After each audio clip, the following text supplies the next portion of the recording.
কিভাবে আমরা বিশেষ করে পরিবারের কাউকে হারানোর তীব্র যন্ত্রণা, অসহ্য মানসিক কষ্ট, হতাশা এগুলো থেকে মুক্তি পেতে পারি।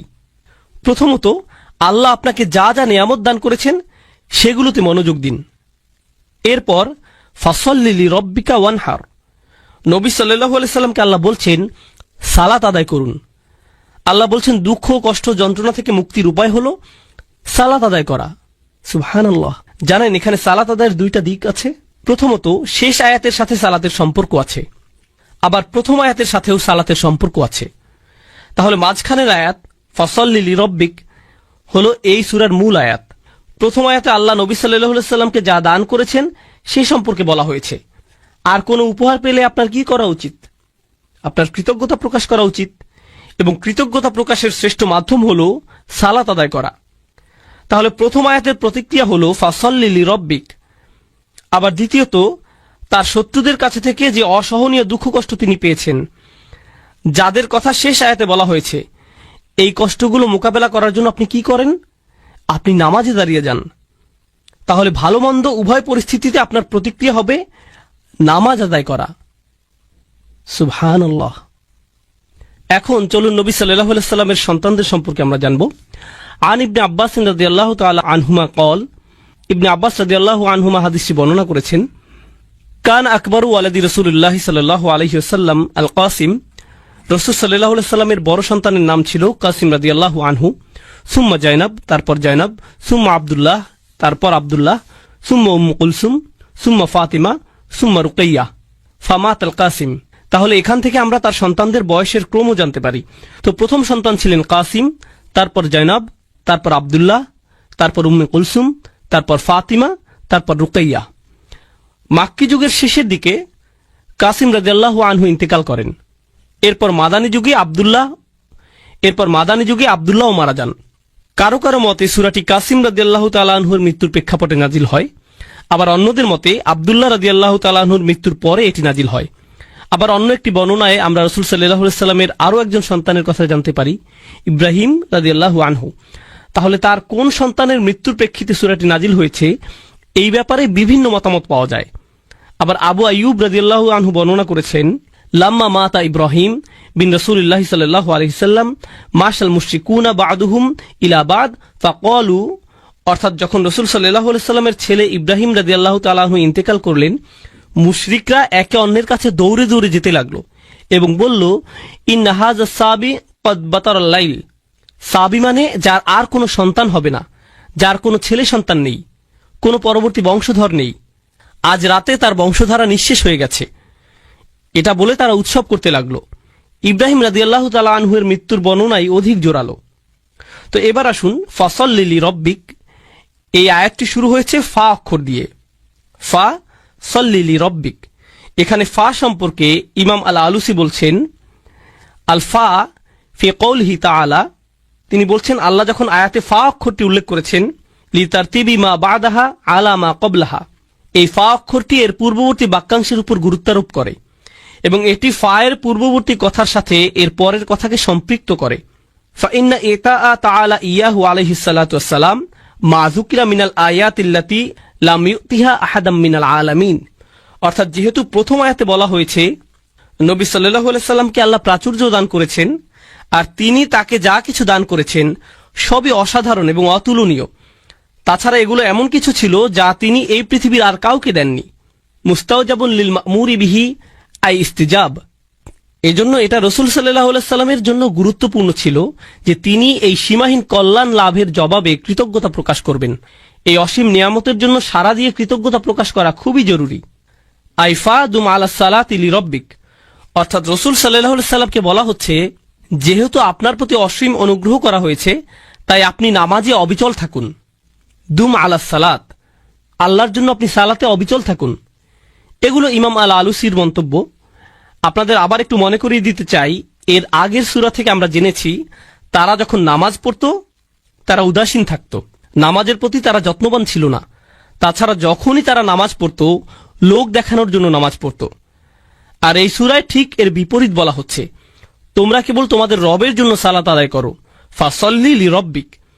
তিনি শুধু ফাসল্লি বলেননি, যদিও এর মাধ্যমে আদেশটি পরিপূর্ণ বোঝা যাচ্ছে যেমন তিনি অন্য আয়াতে বলছেন আকিমিস সলাত, শুধু আকিমিস সলাত, কিন্তু এখানে বলছেন ফাসল্লি লিরব্বিক, আপনার রবের জন্য সালাত আদায় করুন, আপনার রবের জন্য।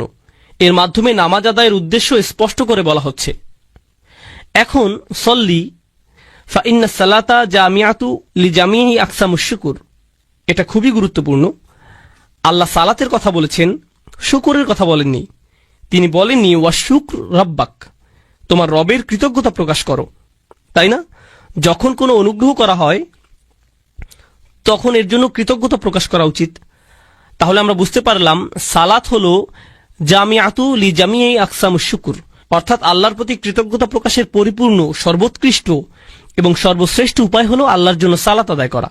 এজন্যই আমরা রাসূল সাল্লাল্লাহু আলাইহি সাল্লামের জীবনে দেখেছি, যখন ভালো কিছু ঘটতো বা কোনো ভালো খবর আসতো, তিনি কি করতেন? তিনি সাথে সাথে 2 রাকাত নামাজ পড়তেন। এভাবেই তিনি আল্লাহর কৃতজ্ঞতা প্রকাশ করতেন। এবং এটা আমরা আমাদের নিজেদের জীবনেও প্রয়োগ করতে পারি। যখন কোনো ভালো কিছু আমাদের জীবনে আসে, আমরা কোনো সুসংবাদ পাই, সাথে সাথে আমাদের উচিত সর্বোৎকৃষ্ট উপায়ে তার কৃতজ্ঞতা প্রকাশ করা, আল্লাহর জন্য সালাত আদায় করা। এই আলোচনাটি হলো ৬২তম সূরা জুমার প্রথম অংশ নিয়ে।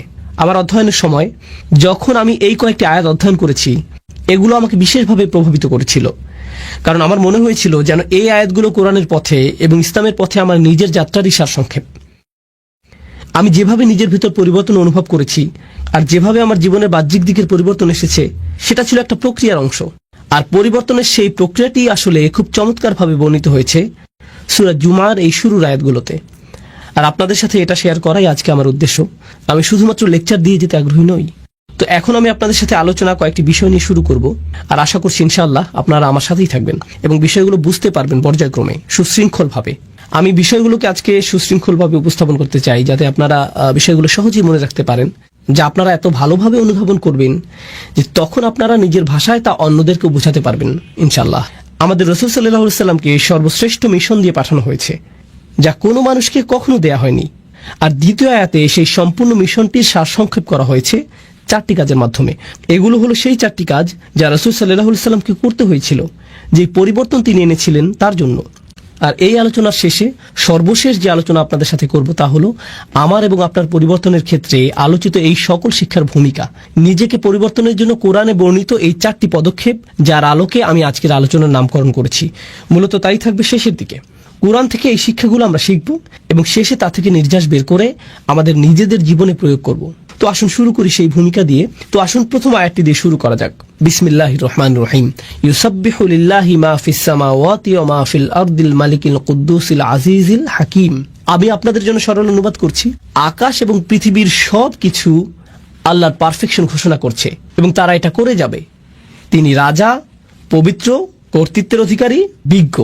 এটা সরল অনুবাদ, যার মধ্যে আমি মনোযোগ দিব আল্লাহর এই 4টি নামের উপর। তারপর আমরা এগুলো নিয়ে কিছুটা বিস্তারিত আলোচনা করব। আরো একবার সরল অনুবাদ করি। আকাশের সবকিছু এবং পৃথিবীর সবকিছু ঘোষণা করে এবং ঘোষণা করতে থাকবে আল্লাহর পারফেকশন, যিনি রাজা, পবিত্র, কর্তৃত্বের অধিকারী, বিজ্ঞ। রাজা, পবিত্র, কর্তৃত্বের অধিকারী, বিজ্ঞ। তো আসুন এখন এই নামগুলোর প্রত্যেকটি নিয়ে কিছুটা আলোচনা করা যাক। আর আমি যেটা দিয়ে শুরু করতে চাই, এই বিষয়ে ইমাম ফখরুদ্দিন আল রাজির একটা পর্যবেক্ষণ দিয়ে, যিনি আল্লাহর এই 4টি নাম নিয়ে একসাথে চিন্তা করেছেন। আর তার মতে যে জিনিসটা এই 4টি নামকে একসাথে যুক্ত করেছে তা হলো প্রত্যেকটি নামই এর নিজস্ব ভঙ্গিতে আপনাকে আল্লাহর আরো কাছে নিয়ে যাবে। প্রত্যেকটি নামই আপনাকে আল্লাহর প্রতি আকৃষ্ট করে এবং আপনাকে আল্লাহর সান্নিধ্যে রেখে দেয়। ফখরুদ্দিন আল রাজি এটা বর্ণনা করেছেন। আমি তার ব্যাখ্যা থেকে কিছু উদ্ধৃতি উল্লেখ করছি। আল্লাহর গুণবাচক নাম রাজা বিষয়ে আমি তার ব্যাখ্যা দিয়ে শুরু করছি। أن العظيم لا ينصرف عن مجلس من كان عنده إلا عند انفضاض مجلسه أو إذانه بانصرافهم। যখন আপনি মহিমান্বিত কারো সান্নিধ্যে থাকেন, এই ক্ষেত্রে একজন রাজার সান্নিধ্য, এটা অশোভনীয় যে আপনি সেখান থেকে হঠাৎ করে বের হয়ে আসবেন। আপনাকে রাজকীয় সান্নিধ্যের সম্মান দেওয়া হয়েছে। আপনি আমন্ত্রিত হয়েছেন কোনো প্রাসাদে, তখন আপনি কোনো রেস্টুরেন্ট বা ট্রেন স্টেশন অথবা সিনেমা হলে বসে নেই যে আপনি উঠে চলে আসলেন। যেহেতু আপনি একজন রাজার সান্নিধ্যে রয়েছেন, আপনাকে যথাযথ শিষ্টাচার এবং নিয়মকানুন মেনে চলতে হবে। আমার নিজের এই বিষয়ে কিছুটা অভিজ্ঞতা আছে। আমার সুযোগ হয়েছে কয়েকজন প্রেসিডেন্ট এবং কয়েকটি দেশের রাজপরিবারের সদস্যদের সাথে সাক্ষাৎ করার। আপনি তাদের সাথে সাক্ষাৎ করার আগে সবসময় একটা প্রোটোকল টিম থাকে, তারা বলে দেয় এভাবে আপনি প্রেসিডেন্টের সাথে দেখা করবেন, এভাবে আপনি রাজাকে সম্ভাষণ জানাবেন, এখানে আপনি বসবেন, প্রথমে এটা করবেন, তারপর সেটা করবেন।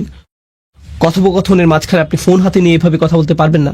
এক্সকিউজ মি রাজা, আমাকে একটা ফোন রিসিভ করতে হবে। না, এটা সম্ভব না। আল রাজি যা বোঝাতে যাচ্ছেন তা হলো আপনি হতবাক হয়ে যান এই ভেবে যে আপনি আল্লাহর রাজকীয় সান্নিধ্যে আছেন এবং আপনি সেই মহিমান্বিত সান্নিধ্য থেকে দূরে চলে আসতে বিব্রত এবং লজ্জিত বোধ করবেন। আপনি এতটা সম্মানিত বোধ করছেন যে সেখানে আপনি পৌঁছাতে পেরেছেন। কেন আপনি চাইবেন সেই নৈকট্য ছেড়ে আসতে? আপনার মন চাইবে না সেই নৈকট্য ত্যাগ করতে। তো আল্লাহর এই প্রথম নামটি আপনাকে সেই রাজকীয় নৈকট্যের প্রতি আকৃষ্ট করে এবং সেখানে থাকতে অনুপ্রাণিত করে। আল্লাহর দ্বিতীয় নামটি আল কুদ্দুস, যার সরল অনুবাদ আমি করেছি পবিত্র। আল রাজি এ বিষয়ে বলছেন المنزه عن النقص وهو يرغب في حضرته. এটা বোঝায় এমন ব্যক্তিকে যিনি সকল ত্রুটি থেকে মুক্ত। আর যেহেতু সেই ব্যক্তি ত্রুটি থেকে মুক্ত, সে হয় পরিশুদ্ধ, খাঁটি চরিত্রের অধিকারী। সবাই এই ধরনের সত্তার সান্নিধ্য কামনা করে। আরো সহজ করে বলছি, মানুষ বিশুদ্ধ চরিত্র পছন্দ করে। আমরা এ ধরনের মানুষ ভালোবাসি যারা তাদের কথায়, তাদের আচরণে, তাদের ব্যবহারে পরিশুদ্ধ, তাদের উদারতা পরিশুদ্ধ, তাদের পরামর্শ পরিশুদ্ধ, তাদের একনিষ্ঠতা পরিশুদ্ধ। আপনি এই ধরনের মানুষের দিকে আকৃষ্ট হন। সত্যবাদী মানুষ, সৎ মানুষ, স্বচ্ছ চরিত্রের মানুষ, এই ধরনের মানুষের চারপাশে আপনি থাকতে চান। মানবজাতি স্বভাবগতভাবেই সত্যবাদিতা, পরিচ্ছন্নতা এবং বিশুদ্ধ চরিত্রের দিকে আকৃষ্ট হয়। বাহ্যিক দিক থেকেও আপনি যদি কোনো দূষিত এলাকায় বসবাস করেন যেখানে রয়েছে ধুলাবালি এবং এ জাতীয় জিনিস, মানুষ সেটা থেকে কোথায় চলে আসতে চায়? প্রাকৃতিক পরিবেশে, যেখানে তারা তাজা হাওয়ার শ্বাস নিতে পারবে, যেখানে তারা বিশুদ্ধ পানি পান করতে পারবে। বিশুদ্ধতা এমন একটা বিষয় যা মানুষকে যেমন আকৃষ্ট করে মানসিক দৃষ্টিকোণ থেকে, শারীরিক দিক থেকেও আমরা বিশুদ্ধতা এবং পরিচ্ছন্নতার প্রতি আকৃষ্ট হই। আমরা ময়লা, অপরিচ্ছন্নতা থেকে দূরে থাকতে চাই। এটা মানব প্রবৃত্তি যা আল্লাহ আমাদের মধ্যে দিয়েছেন। তো আপনি যখন আল্লাহর পরিচয় পান চূড়ান্ত পবিত্র পরিশুদ্ধ সত্তা হিসেবে, তার সান্নিধ্য আপনাকে পরিশুদ্ধ করতে থাকে। তখন আপনি আপনার ভিতরে পরিবর্তন লক্ষ্য করেন, আর এই অবস্থায় আপনি সেই সান্নিধ্য ত্যাগ করতে চান না। তো এই পর্যন্ত বলেছি আল্লাহর দুইটি নাম। দ্রুত রিভিশন দিচ্ছি। রাজা, এটি ছিল প্রথম নাম, এবং পবিত্র, এটি ছিল দ্বিতীয় নাম। আল্লাহর তৃতীয় নামটি হলো কর্তৃত্বের অধিকারী, আল আজিজ। يعتز الملتفون حوله فمفارقتهم حضرته تفريط في العزة. আমি নামগুলোকে সহজ রাখার চেষ্টা করছি যাতে আপনারা শব্দগুলো মনে রাখতে পারেন। নামগুলো হলো রাজা, পবিত্র, কর্তৃত্বের অধিকারী, বিজ্ঞ। এখন আমরা কর্তৃত্বের অধিকারী নামটিতে আছি। তো আসুন আরবি ভাষা অনুযায়ী আল আজিজ শব্দটি নিয়ে কিছুটা আলোচনা করি। এর মধ্যে আসলে দুইটি অর্থ অন্তর্ভুক্ত। এর একটি অর্থ হলো কর্তৃত্ব, যা আমি ইতিমধ্যে অনুবাদ করেছি, কিন্তু এর অর্থের মধ্যে সম্মান এবং মর্যাদা অন্তর্ভুক্ত। আর আপনি যদি এই দুইটি অর্থকে মিলিত করেন, তখন আল আজিজ যে ধারণাটি প্রদান করে তা হলো এমন কর্তৃত্ব যিনি সম্মানেরও যোগ্য। এটা গুরুত্বপূর্ণ একটা স্বতন্ত্র বৈশিষ্ট্য, কারণ এমন মানুষ আছে যাদের কর্তৃত্ব আছে কিন্তু তাদের কোনো সম্মান নেই। এমন এলাকা আছে যেখানে পুলিশের যথেষ্ট কর্তৃত্ব আছে কিন্তু এলাকার মানুষ তাদেরকে সম্মান করে না। এমন মানুষ থাকতে পারে যার সম্মান আছে, একজন শিক্ষক, কিন্তু তার কোনো কর্তৃত্ব নেই। এরকমও ঘটতে পারে। কিন্তু আল আজিজ হলেন এমন সত্তা যার কর্তৃত্ব আছে এবং তিনি একই সাথে সম্মানিত। আল রাজি বলেছেন কেন এই নামটি আকর্ষণকারী। তার মতে এই সবগুলো নামই কোনো না কোনোভাবে আকর্ষণ সৃষ্টিকারী, তাই না? এগুলো আপনাকে আল্লাহর নিকটবর্তী করে। তিনি বলেন এই গুণটিও রাজার মতো। একজন সম্মানিত এবং কর্তৃত্বের অধিকারী ব্যক্তি আপনাকে আমন্ত্রণ জানিয়েছেন, তার নৈকট্য লাভ করেছেন। আপনি সেই নৈকট্য ছেড়ে আসলে তিনি অসম্মানিত হবেন না, বরং আপনি নিজে অসম্মানিত হবেন। আপনি সেই সম্মান থেকে বঞ্চিত হবেন। আপনি আমন্ত্রণ পেয়েছেন সম্মানিত কোনো ব্যক্তির পক্ষ থেকে, আপনি আমন্ত্রণ পেয়েছেন কর্তৃত্বের অধিকারী কোনো ব্যক্তির কাছ থেকে। তো আপনার তার প্রতি আনুগত্য প্রদর্শন করা, সেখানে গিয়ে অবস্থান করার অর্থ হলো আপনার নিজেকে সম্মানিত করা। তো মানুষ আসলে সম্মানিত হতে পারে আল আজিজের সান্নিধ্য পাওয়ার মাধ্যমে। আর সব শেষে আমি দ্রুত আলোচনা করছি এই লিস্টের শেষ নামটি, আল মালিক, আল কুদ্দুস, আল আজিজ এবং সবশেষে আল হাকিম। রাজা, পবিত্র, কর্তৃত্বের অধিকারী এবং সবশেষে বিজ্ঞ। إذا فارق أحد حضرته فاته في كل آن شيء من الحكمة. চমৎকার কথা। যখন আপনি কোনো বিজ্ঞ ব্যক্তির সান্নিধ্যে থাকেন, তার কাছ থেকে বিজ্ঞতা অর্জন করতে যে কয়টি মুহূর্ত আপনি মিস করেন তাই আপনার জন্য ক্ষতি। প্রতিটা মুহূর্তকে আপনি কাজে লাগাতে চান। আমার এই ধরনের অভিজ্ঞতা আছে, যা হয়তো আপনারও আছে। খুব কম সংখ্যক মানুষই আছে যারা প্রকৃত বিজ্ঞতার উৎস। আর আপনার নিকটে যদি তেমন বিজ্ঞ ব্যক্তি থাকে, আপনি নিশ্চয়ই জানেন যে সবাই সেই ব্যক্তির সান্নিধ্য পেতে চায়। তো এমন ব্যক্তির নিরবিচ্ছিন্ন মনোযোগ পাওয়া সহজ নয়।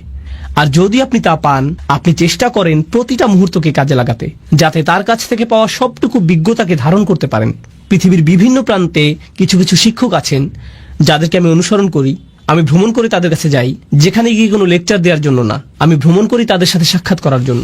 আর যদি তারা আমাকে 1 ঘন্টা সময় দেন, যদি 20 মিনিটও দেন, তার জন্য আমি কৃতজ্ঞ, কারণ আমার জন্য সেই 20 মিনিট বেশি মূল্যবান আমি নিজে 5-6 ঘন্টা অধ্যয়ন করার চেয়ে। আমার জন্য সেই বিজ্ঞতাটুকু অমূল্য, সেই সাক্ষাৎটা আমার জন্য অমূল্য।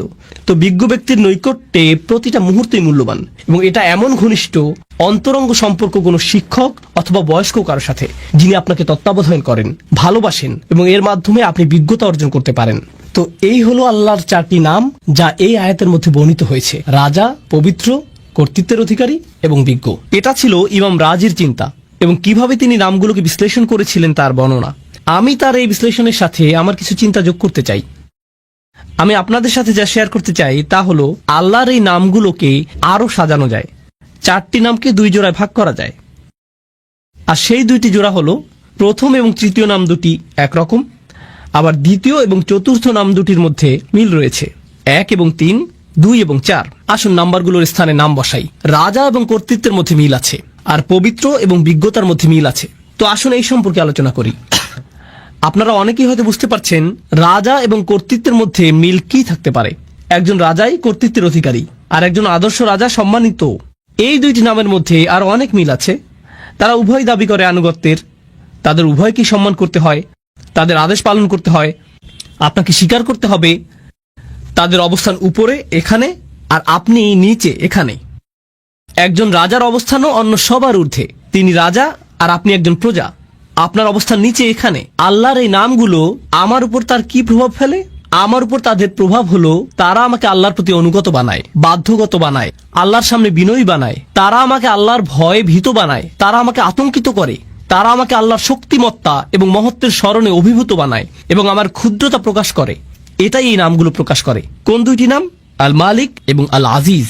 এগুলো আল্লাহর মহত্ব প্রকাশ করে, এবং এর ফলে আমি হয়ে যাই ক্ষুদ্র এবং তুচ্ছ, আমি হয়ে যাই দাস, আমি হয়ে যাই বিনীত এই 2টি নামের সামনে। কিন্তু আপনি যদি অন্য 2টি নাম দেখেন, আল কুদ্দুস, আল হাকিম, পবিত্র এবং বিজ্ঞ। প্রথম 2টি নামের মতো পবিত্রতা, পরিশুদ্ধি দূর থেকে অনুভব করা সম্ভব নয়। পবিত্রতা এবং পরিশুদ্ধি বোঝা যায় যখন আপনি কারো কাছে যান, আপনি দেখতে পান তাদের আচরণ। আবার বিজ্ঞতা হলো এমন জিনিস, যখন কেউ একজন আপনার কাঁধে হাত রেখে আপনাকে উপদেশ দান করে, যিনি আপনার অবস্থা উপলব্ধি করেন। আল হাকিম নিয়ে চিন্তা করলে কুরআনে বর্ণিত লোকমান আলাইহিসসালামের একটি ঘটনা আমার মনে পড়ে। লুকমান আলাইহিসসালাম ভালোবাসাপূর্ণভাবে তার ছেলেকে উপদেশ দিয়েছেন। আল্লাহ বলছেন, ওয়ালাকাদ আতাইনা লুকমানাল হিকমাহ, আমি লোকমানকে দিয়েছি বিজ্ঞতা। এরপর তিনি সেই বিজ্ঞতার একটা অংশ তার ছেলেকে দিচ্ছেন। সেই অন্তরঙ্গ, ঘনিষ্ঠ, ভালোবাসাপূর্ণ সম্পর্ক বিজ্ঞতা প্রদানেরই একটা অংশ। আপনি দূর থেকে বিজ্ঞতা অর্জন করতে পারবেন না। আপনাকে কারো সাথে সম্পর্ক তৈরি করতে হবে, যাতে তিনি আপনার অবস্থার সাথে সম্পর্কিত উপদেশ প্রদান করতে পারেন। অন্য নামটি আল কুদ্দুস, পরিশুদ্ধ সঙ্গ, পবিত্র সঙ্গ। এমন সঙ্গ যার উপস্থিতিতে আপনি ভালো অনুভব করেন, আপনি প্রশান্তি অনুভব করেন। আমার কাছে আল কুদ্দুস এবং আল হাকিমকে এভাবেও সম্পর্কিত মনে হয়, যখন আপনি পরিশুদ্ধ কারো সান্নিধ্যে থাকেন, তখন আপনার হৃদয় পরিশুদ্ধ হতে শুরু করে। আর আপনি যখন বিজ্ঞ কোনো ব্যক্তির সান্নিধ্যে থাকেন, তখন তার বিজ্ঞতা দ্বারা আপনার মন পরিশুদ্ধ হতে শুরু করে। তো হৃদয় এবং মন পবিত্র হয় আল কুদ্দুস এবং আল হাকিম দ্বারা। তো 2টি নাম হলো দূরত্ব সূচক, রাজকীয়, মহিমান্বিত, এমনকি ভয় সৃষ্টিকারী। আর অন্য 2টি নাম নৈকট্য সূচক, বন্ধুত্বপূর্ণ। তারা আপনাকে কাছে টানে। এটা থেকে মনে হয় যেন এই নামগুলো বোঝায় দূরে কাছে, বারে বারে দূরে রাখা এবং কাছে টানার প্রক্রিয়া চলছে। আমার এবং আল্লাহর মধ্যে সম্পর্কের ক্ষেত্রে এই নামগুলোর যে বিপরীতধর্মী প্রতিক্রিয়া, তা আসলে খুবই চমৎকারভাবে কোরআনে বর্ণিত হয়েছে। আর আল্লাহর সাথে আমার সম্পর্কের ক্ষেত্রে এই উভয় অবস্থাই দরকারি। প্রথমে আমি আপনাদেরকে এর একটা উদাহরণ দিতে চাই। এক্ষেত্রে আমার প্রিয় উদাহরণটি হলো মূসা আলাইহিস সালামের উদাহরণ। যখন তিনি আগুন দেখতে পেলেন, তিনি ছিলেন তার পরিবারের সাথে, আর তখন তিনি পাহাড়ের উপর আগুন দেখতে পেলেন। তিনি তার পরিবারকে বললেন, তোমরা এখানে থাকো, আমি আগুন দেখতে পেয়েছি, সম্ভবত আমরা সেখান থেকে পথ চলার নির্দেশনা পাবো। তিনি বুঝতেই পারেননি যে উপরে গিয়ে তিনি আল্লাহর সাথে কথা বলবেন। যখন তিনি সেখানে গেলেন তখন প্রথম অনুভূতি কি ছিল? আল্লাহ বলেছেন, ইয়া মূসা ইন্নী আনা রব্বুক ফাখলা'ন আলাইক। মূসা, নিঃসন্দেহে আমি তোমার প্রভু, অতএব জুতা খুলে প্রবেশ করো। ইন্নাকা বিল ওয়াদিল মুকাদ্দাসি তুয়া, নিঃসন্দেহে তুমি পবিত্র তুয়া উপত্যকায় আছো। তিনি ভয় পেয়ে গেলেন। আল্লাহ মূসা আলাইহিস সালামের উপর তার প্রভুত্বকে প্রতিষ্ঠিত করলেন।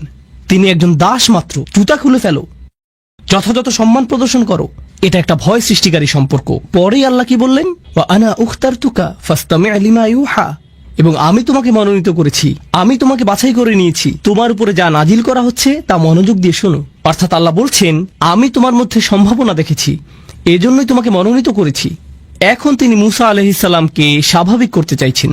ইন্নানি আনাল্লাহ লা ইলাহা ইল্লা আনা ফা'বুদনি, নিঃসন্দেহে আমি আল্লাহ, আমি ছাড়া ইবাদতের যোগ্য আর কেউ নেই, আমার দাসত্ব করো।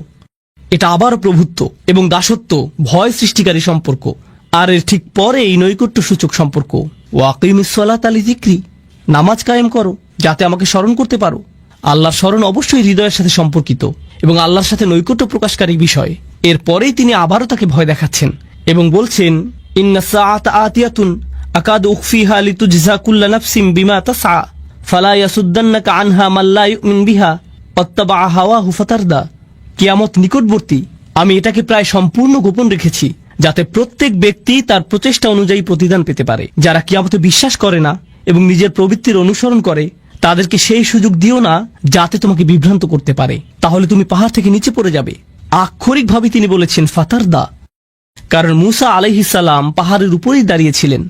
তো তিনি বললেন, তারা রূপক অর্থে পাহাড় থেকে পড়বে, ব্যতিক্রম কিছু করলে তুমি আসলেই পড়ে যাবে। যখন মূসা আলাইহিস সালাম কিয়ামত দিবস সম্পর্কে শঙ্কিত হয়ে পড়লেন, তখন তিনি বললেন, ওমা তিলকা বিয়ামিনিকা ইয়া মূসা, তোমার ডান হাতে ওটা কি মূসা? আবারও বন্ধুত্বপূর্ণ সংলাপ যা তাকে নিকটে আনছে। এ ধরনের উদাহরণ সমগ্র কোরআন জুড়ে রয়েছে। এখন এটা জানা গুরুত্বপূর্ণ যে কেন এ ধরনের সংলাপ, কেন কিছু নাম আমাদেরকে আতঙ্কিত করছে, ভীত করছে, আল্লাহর কর্তৃত্ব প্রতিষ্ঠা করছে, আর অন্য নামগুলো কেন তাকে বন্ধুত্বে পরিণত করছে, ঘনিষ্ঠ সহযোগী বানিয়ে দিচ্ছে। এই দুইটি জিনিস একসাথে যায় না। লক্ষ্য করুন, যখন আল্লাহর সাথে আপনার সম্পর্ক শুধু কর্তৃত্বকে ঘিরে হয়, তখন আপনি আল্লাহর ভয়ে এতটাই ভীত হবেন এবং এতটাই আতঙ্কিত থাকবেন যে আপনি সকল আশা হারিয়ে ফেলবেন। যদি আল্লাহর সাথে আপনার শুধুই বন্ধুত্ব এবং ভালোবাসার সম্পর্ক হয়, তখন আপনি বলবেন, আল্লাহ আমাকে ভালোবাসেন, তিনি আমার প্রকৃত অবস্থা জানেন, আমি তাকে ভালোবাসি, তিনি আমার সবচেয়ে ভালো বন্ধু, ইত্যাদি ইত্যাদি। আপনি জানেন বন্ধুদের মাঝে কি হয়? বন্ধুদের কারো উপর কারো কর্তৃত্ব থাকে না। বন্ধুরা এমন বলে, হ্যাঁ আমি তার সাথে সীমা লঙ্ঘন করি, কিন্তু তাতে কি? যদি আল্লাহর সাথে আমাদের সম্পর্ক শুধুমাত্র তার কর্তৃত্বের মাধ্যমে হয়, আমরা শুধুই আতঙ্কিত এবং ভীত হব। তখন আল্লাহর সাথে আমাদের সম্পর্কের বহিঃপ্রকাশ হবে খুবই নিরাশাজনক, খুবই নিরাশাজনক। যদি আল্লাহর সাথে আমাদের সম্পর্ক শুধুমাত্র নৈকট্য, বন্ধুত্ব এবং অন্তরঙ্গতাকে কেন্দ্র করে হয়, আমরা সেই নমনীয়তার ফায়দা নিতে শুরু করব এবং তার অবাধ্যতা শুরু করব। আল্লাহ এই দুইটি জিনিসের মধ্যে ভারসাম্য রক্ষা করেছেন, যেমন তিনি ভয় এবং আশার মধ্যে ভারসাম্য রক্ষা করেছেন, কর্তৃত্ব এবং নৈকট্যের ক্ষেত্রেও একইভাবে ভারসাম্য রক্ষা করেছেন। আর সেই ভারসাম্যটি এত চমৎকারভাবে উপস্থাপিত হয়েছে আল মালিক, আল কুদ্দুস, আল আজিজ, আল হাকিম, রাজা, পবিত্র, কর্তৃত্বের অধিকারী, বিজ্ঞ, কাছে এবং দূরে, বারে বারে।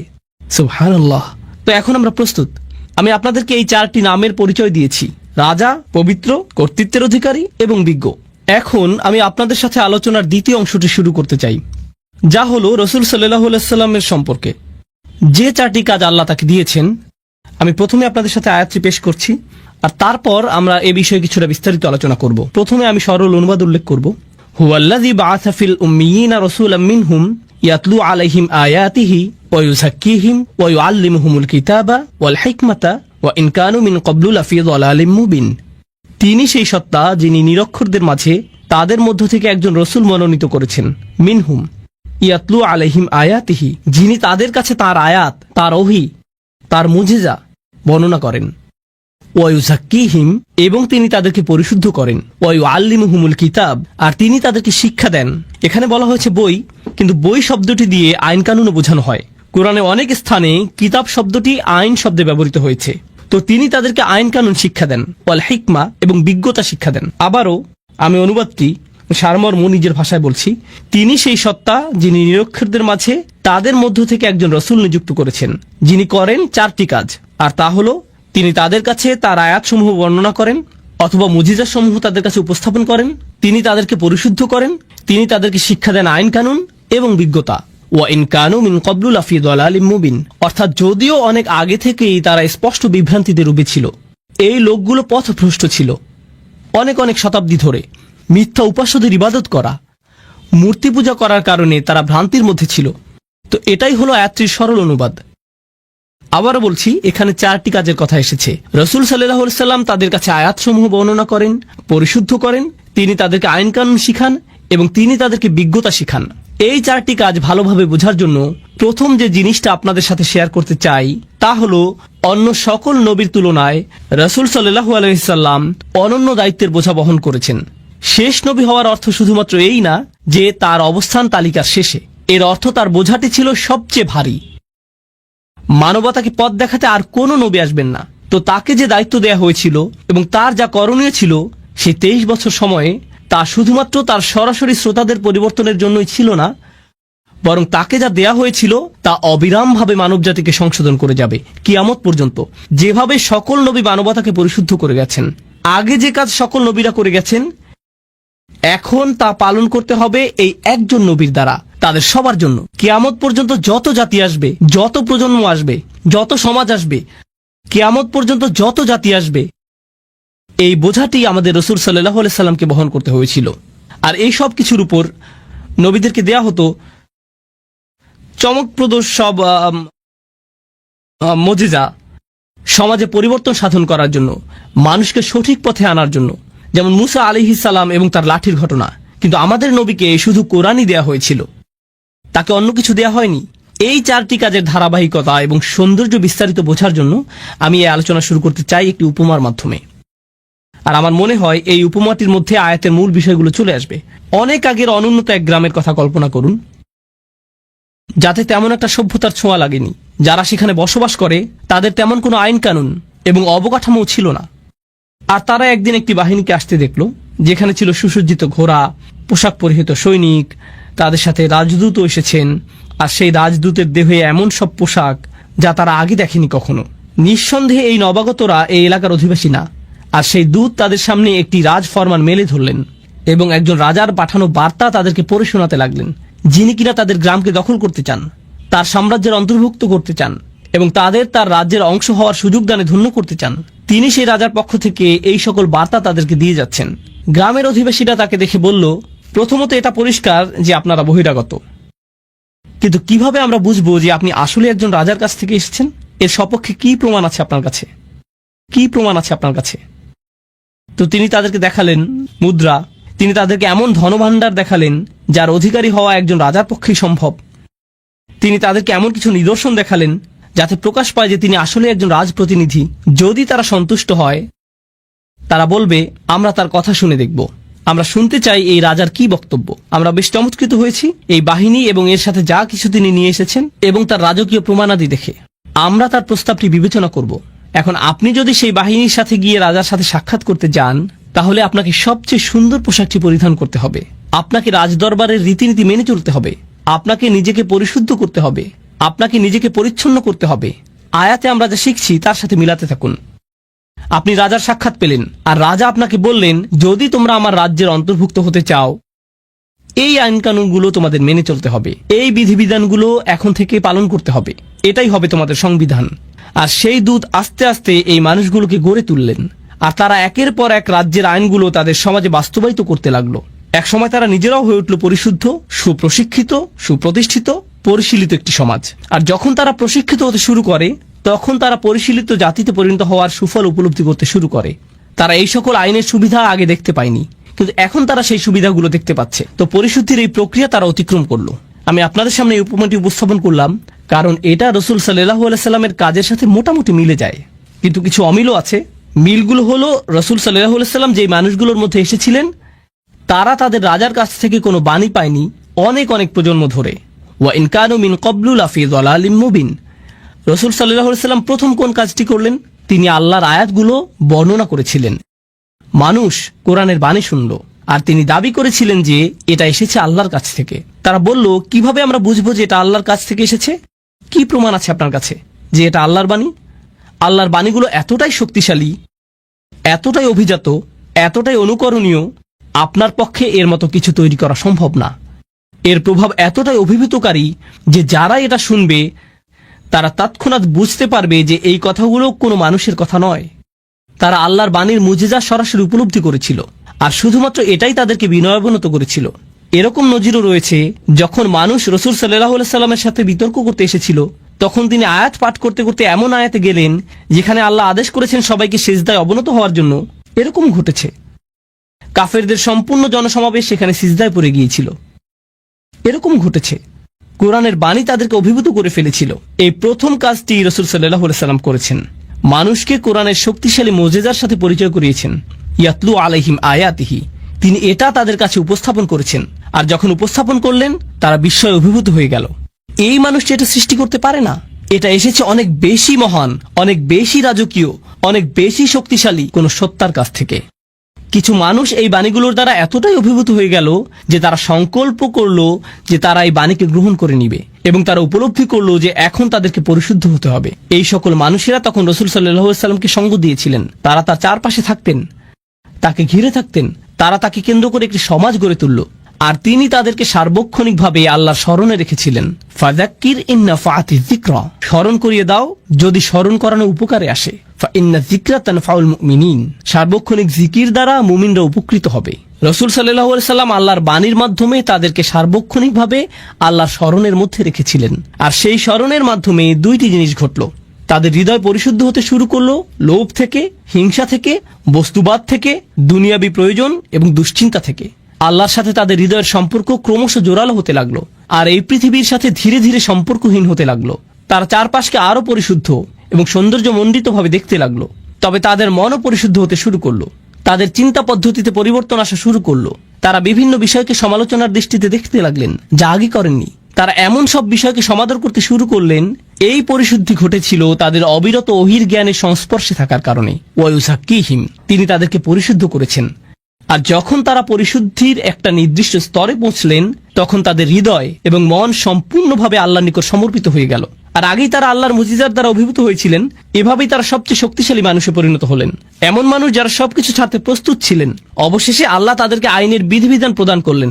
যখন তিনি বললেন নির্দিষ্ট কিছু খাবার যা তোমরা আজীবন খেয়ে এসেছো তা এখন থেকে আর খেতে পারবে না, নির্দিষ্ট কিছু পানীয় যা ছিল নেশা সৃষ্টিকারী, মদ এবং অ্যালকোহল, যা তোমরা সারা জীবন উপভোগ করে এসেছো, আজকে থেকে এটা তোমাদের জন্য নিষিদ্ধ, নির্দিষ্ট কিছু পোশাক, নারীরা নিজেদেরকে সুসজ্জিত করতে, চকমকে পোশাক পরতে এবং সামাজিক অনুষ্ঠানীতে যেতে পছন্দ করত।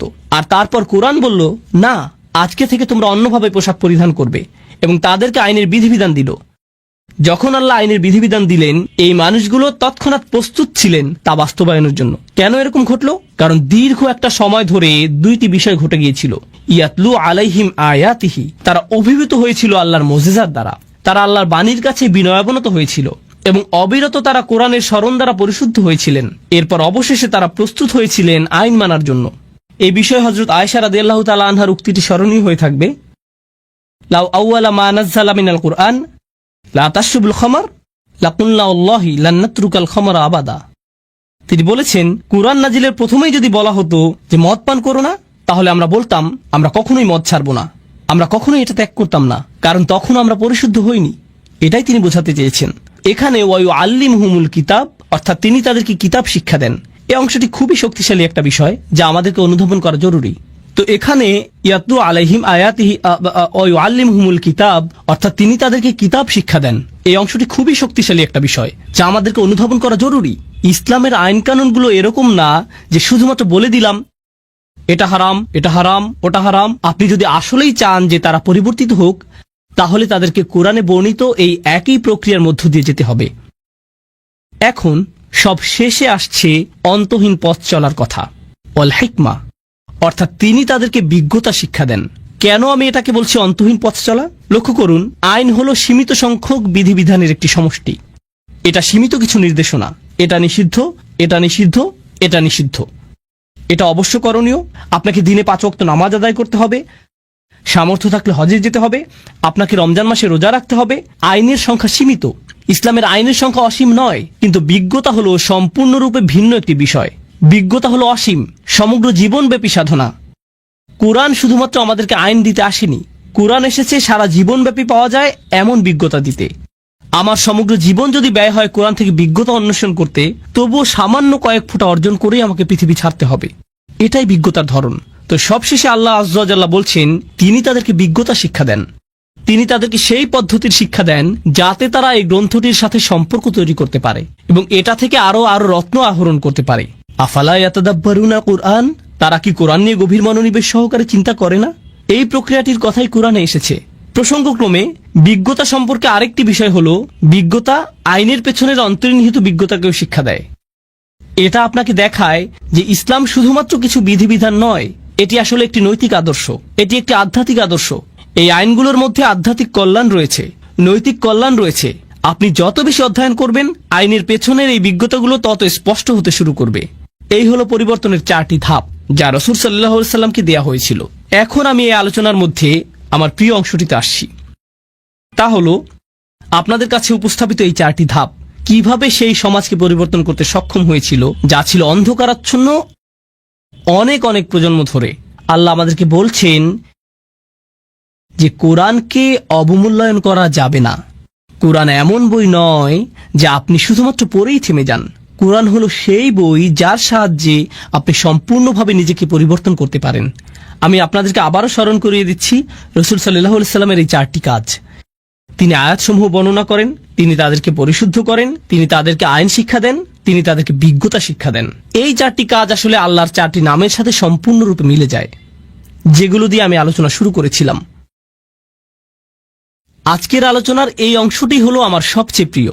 আমি সেই 4টি নাম আপনাদের মনে করিয়ে দিচ্ছি: রাজা, পবিত্র, কর্তৃত্বের অধিকারী, বিজ্ঞ। রাজা নামটিতে ফিরে যাওয়া যাক। যখন সেই বাহিনী আসলো এবং মানুষ সেই রাজদূতকে দেখলো, তারা দ্বিধায় পড়ে গেল। তখন কি দেখাতে হয়েছিল? প্রমাণ।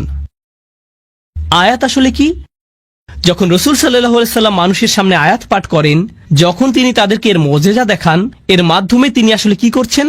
তিনি আসলে তাদেরকে প্রমাণ দেখাচ্ছেন যে এটা একমাত্র আল্লাহর পক্ষ থেকেই আসা সম্ভব। আয়াতের মধ্যেই তারা তাদের রাজাকে চিনতে পারবে। লক্ষ্য করুন, কোরআনের ভূমিকাতেও আল্লাহর পরিচয় এভাবে এসেছে: আলহামদুলিল্লাহি রাব্বিল আলামিন, আর রহমানির রহিম, মালিক ইয়াউমিদ্দিন। আর রহমানির রহিম দিয়ে নৈকট্য প্রকাশ করছে। আর তারপর আসছে সেই অভিজাত্যের বর্ণনা। তিনি বিচার দিবসের রাজা, বিচার দিবসের মালিক এবং প্রভু। তো রাজাকে চিনা যায় তার চিহ্ন দ্বারা। এজন্য ইয়াতলু আলাইহিম আয়াতিহি। এভাবেই মানুষ আল্লাহর স্মরণে বিস্ময়ে অভিভূত হয়ে যাবে যখন তারা কোরআনের মুজিজাগুলো বুঝতে পারবে। আল্লাহর দ্বিতীয় নামটি ছিল আল কুদ্দুস। আল কুদ্দুস অর্থ কি? পবিত্র। চিন্তা করুন, দ্বিতীয় আয়াতে রাসূল সাল্লাল্লাহু আলাইহি সাল্লামের দ্বিতীয় কাজটি কি ছিল? ওয়া ইউযাক্কিহিম, অর্থাৎ তিনি তাদেরকে পবিত্র করেন। পবিত্র হলো আল্লাহর গুণবাচক নাম, আর এই নামের দ্বারা অনুপ্রাণিত হয়ে এই কাজটি রাসূল সাল্লাল্লাহু আলাইহি সাল্লাম করছেন। তিনি মানুষকে পবিত্র, পরিশুদ্ধ করছেন, তাদেরকে সেই পবিত্র সত্তার আরো নিকটবর্তী করার মাধ্যমে। রাসূল সাল্লাল্লাহু আলাইহি সাল্লাম এটাই করেছেন। তিনি আল্লাহর এই 4টি নামকে মানুষের হৃদয়ে পৌঁছে দিয়েছেন। তিনি এগুলোকে মানুষের হৃদয়ে গেঁথে দিয়েছেন। আল্লাহর তৃতীয় নামটি ছিল আল আজিজ, কর্তৃত্বের অধিকারী। এমন কর্তৃত্ব যিনি সম্মান পাওয়ার যোগ্য। আর আইন প্রণয়ন ছাড়া কর্তৃত্ব পরিপূর্ণ হয় নাকি? কর্তৃত্বের অধিকারী আইন প্রণয়ন করতে পারেন। তাহলে রাসূল সাল্লাল্লাহু আলাইহি সাল্লাম আইনের বিধিবিধান শিক্ষা দেন। কার পক্ষ থেকে এই আইন? কর্তৃত্বের অধিকারীর পক্ষ থেকে। কার কর্তৃত্ব সম্মান পাওয়ার যোগ্য? যতক্ষণ পর্যন্ত আপনার মধ্যে সেই কর্তৃত্বের প্রতি এই ভয়, এই সম্মান তৈরি না হবে, যতক্ষণ আপনি বুঝতে না পারবেন যে এই কর্তৃত্বের কাছ থেকে যা আসে তার উদ্দেশ্য আপনাকে পরিশুদ্ধ করা, আপনি সেই আইন বাস্তবায়ন করতে পারবেন না। আপনি সেই আইন অনুযায়ী জীবন পরিচালনা করতে পারবেন না। রাসূল সাল্লাল্লাহু আলাইহি সাল্লাম আল্লাহর সেই ইজ্জাহ এর দাবি আদায় করেছিলেন মানুষকে আল আজিজের আইন এবং তার সংবিধান শিক্ষা দেওয়ার মাধ্যমে। সবশেষে প্রথম আয়াতে আল্লাহর শেষ নামটি ছিল আল হাকিম, অর্থাৎ বিজ্ঞ। আল্লাহর এই নামটি রাসূল সাল্লাল্লাহু আলাইহি সাল্লামের কোন কাজের সাথে সামঞ্জস্যপূর্ণ? আল্লাহ সুবহানাহু ওয়া তাআলা বলছেন, ওয়া ইউআল্লিমুহুমুল কিতাবা ওয়াল হিকমা।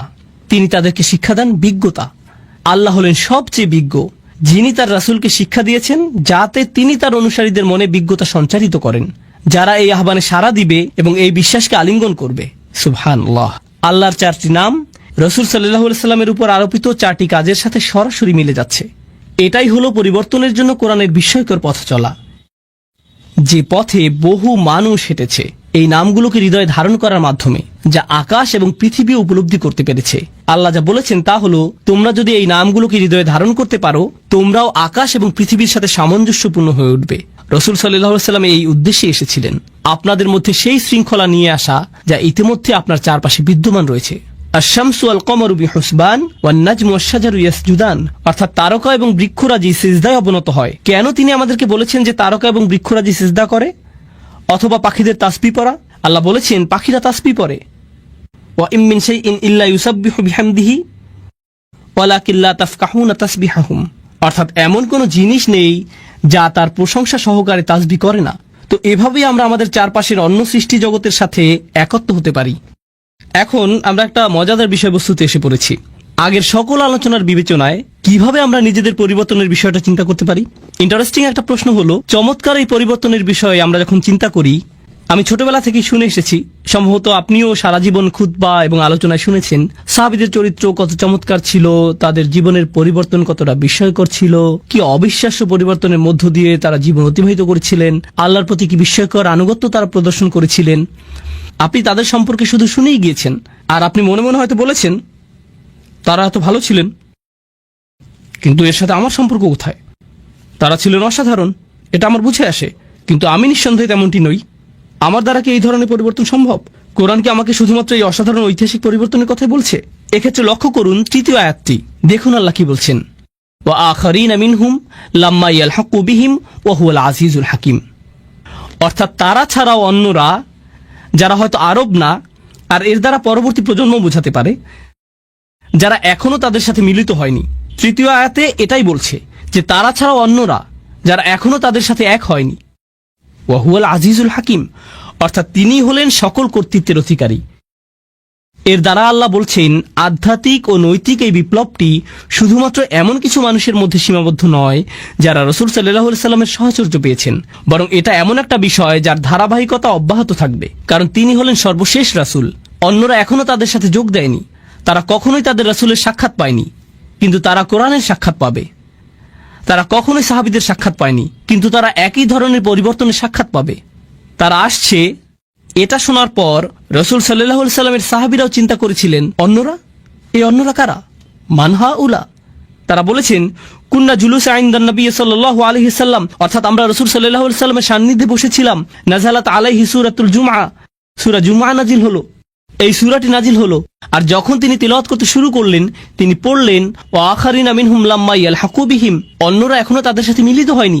যখন তারা এই আয়াতটি শুনলেন, তারা বললেন, এরা কারা? তখন রাসূল সাল্লাল্লাহু আলাইহি সাল্লাম তাকালেন সালমান আল ফারসির দিকে। তিনি দেখালেন সালমান আল ফারসির দিকে। এরপরে কি ঘটেছিল তা বলার আগে আসুন সালমান ফারসি সম্পর্কে কিছুটা জেনে নেওয়া যাক। যারা জানেন না তাদের জন্য বলছি, তার নামের অর্থ হলো পারস্যবাসী সালমান। নাম থেকে বোঝা যায় তিনি কোন এলাকার। তিনি পারস্য বা ইরানের মানুষ। তিনি জন্মেছিলেন এবং বেড়ে উঠেছিলেন অগ্নিপূজক পুরোহিত একটি পরিবারে। তার পরিবার ছিল অগ্নিপূজারীদের ধর্মীয় গুরু শ্রেণীর। তিনি তার ধর্মকে অস্বীকার করেছিলেন, এটা তার কাছে যুক্তিসঙ্গত মনে হয়নি। তিনি একমাত্র সত্য সৃষ্টিকর্তার সন্ধান করছিলেন, আর তার এই বিশ্বাসের জন্য তিনি অত্যাচারিত, কারাবন্দী এবং নির্যাতিত হয়েছিলেন। তার পরিবারের জন্য তিনি লজ্জার কারণে পরিণত হয়েছিলেন। তিনি বন্দিদশা থেকে মুক্ত হলেন, পালিয়ে গেলেন সত্যের সন্ধানে।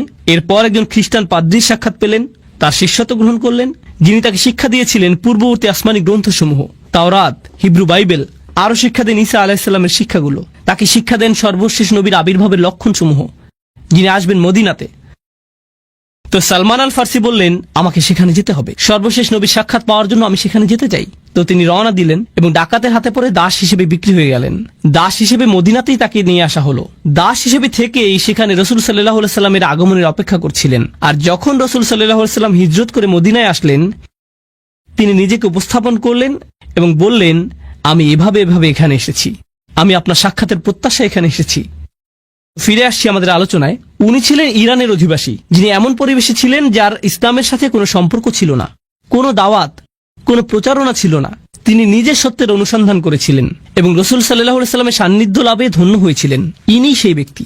সাহাবীরা রাসূল সাল্লাল্লাহু আলাইহি সাল্লামকে প্রশ্ন করলেন, অন্যরা এখনো তাদের সাথে মিলিত হয়নি, এরা কারা? তিনি সালমান আল ফারসির দিকে ইশারা করলেন।